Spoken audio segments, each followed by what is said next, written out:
Midas और सुनहरा स्पर्श। कई साल पहले था एक महाराज मिदास नामक। मिदास की थी एक छोटी सी पुत्री जिसका नाम था मैरीगोल्ड। वह अपनी बेटी से बहुत प्यार करता था। महाराज मिदास बहुत ज्यादा अमीर था। बोला जाता था कि उनके पास सबसे ज्यादा सोना था। उनके महल में पूरा एक कमरा सोने के सिक्कों से भरा पड़ा था। जैसे समय बीतता गया, महाराज मिदास को अपने सोने से बहुत ही ज्यादा लगाव हो गया। बल्कि उनको अपनी बेटी मैरीगोल्ड से भी ज्यादा प्यार अपने सोने के साथ था। इतना सोना होने के बाद भी वह और सोना पाने के लिए लालची बन गए। एक बार वह अपने सोने के कमरे में बैठकर सोने के सिक्के गिन रहे थे जब एक परी उनके सामने प्रकट हुई। परी का चेहरा सुंदर और उज्जवल था और उसके पंख सूर्य की तरह रोशन थे। उसके हाथ में थी एक अनोखी छड़ी जिसको भी पंख थे। मिदास, तुम दुनिया की सबसे अमीर आदमी हो। इस पूरे धरती पर ऐसा कोई भी राजा नहीं है जिसके पास इतना सोना है। शायद तुम देख रही हो इस कमरे को, पूरा सोने से भरा है। परंतु मेरी इच्छा है कि मुझे और सोना मिले, क्योंकि इस दुनिया में सोने से बेहतर और कुछ भी नहीं। क्या आपको इस बात पर पूरा यकीन है? हाँ, पूरा। अगर मुझे आपकी कोई एक इच्छा पूरी करनी हो तो क्या आप मुझसे और सोना मांगोगे? अगर मेरे पास सिर्फ एक ही इच्छा है तो मैं ये मांगूंगा कि मैं जो भी छूऊं वो सोने में बदल जाए। मैं तुम्हारी इच्छा पूरी करूंगी। कल सूर्योदय से तुम जो भी छूओगे वो सोने में बदल जाएगा। पर मैं तुम्हें चेतावनी दे दूं कि यह शक्ति तुम्हें खुश नहीं रखेगी। मैं ये जोखिम ले लूंगा। अगली सुबह महाराजा मिदास जल्दी उठा। वह उत्सुक था कि परी का दिया हुआ वरदान सच हुआ या नहीं। सूर्योदय होते ही मिदास ने हल्के से अपने बिस्तर को छुआ और बिस्तर सोने में बदल गया। कुर्सी और मेज को छुआ और तुरंत वे भी सोने में बदल गए।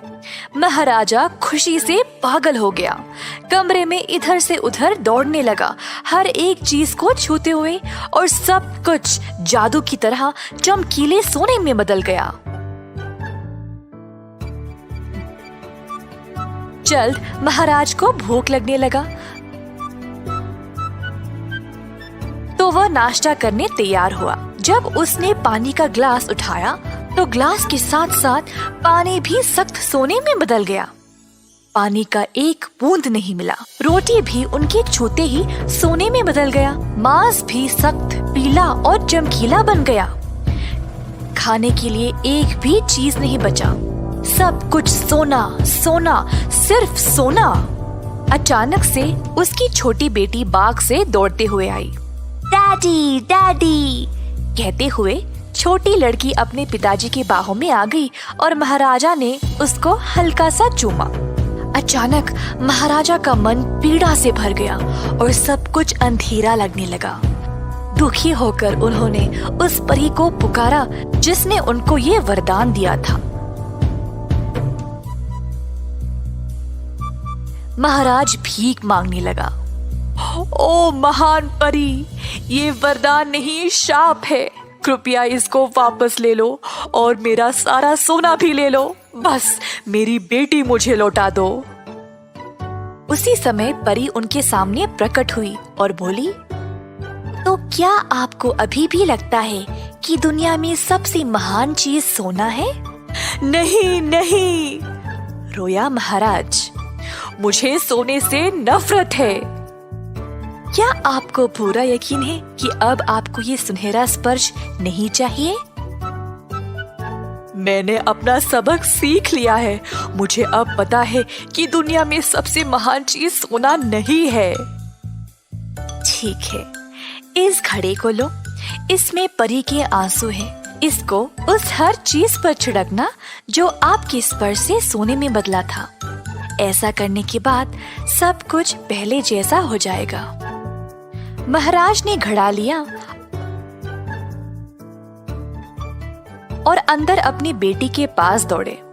सबसे पहले उन्होंने अपनी बेटी पर उन आंसुओं को छिड़का। तुरंत छोटी सुनहरी पुतली वापस इंसान में बदल गई और अपने पिताजी को चूमा। महाराज ने अब खाने पे भी छिड़का और नाश्ता असली रोटी और असली मक्खन में वापस बदल गया।